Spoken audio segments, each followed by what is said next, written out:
মেসেঞ্জারের খুবই গুরুত্বপূর্ণ একটা সেটিং। ফার্স্ট অফ অল আপনারা সর্বপ্রথম মেসেঞ্জার অপশনের মধ্যে চলে যাবেন। তো মেসেঞ্জার অপশনের মধ্যে যাওয়ার পরে এখানে 3 ডট অপশনের উপরে একটা ক্লিক করবেন। তো 3 ডট অপশনের উপরে ক্লিক করার পরে এখানে সেটিং অপশন নামে একটা অপশন পাবেন। এটার উপরে একটা ক্লিক করবেন।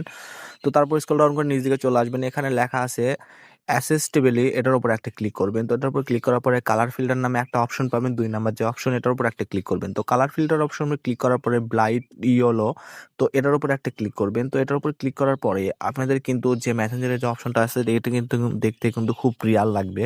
তো এটা থেকে আপনারা কালার গ্রেডিং করতে পারবেন। তারপরে এখান থেকে আপনাদের ফোনের যে কোনো কালার কিন্তু এখানে করে নিতে পারবেন। তো এটা কিন্তু ফোনের একটা জেনুইন সেটিং যা দেখতে কিন্তু অনেক সুন্দর লাগে।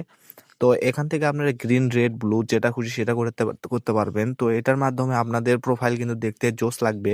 তো ভিডিওটি ভালো লেগে থাকলে অবশ্যই চ্যানেলটি কিন্তু সাবস্ক্রাইব করতে ভুলবেন না। আর অবশ্যই এরকম গুরুত্বপূর্ণ ভিডিও পেতে চ্যানেলটি কিন্তু সাবস্ক্রাইব করা অনেক গুরুত্বপূর্ণ। ধন্যবাদ।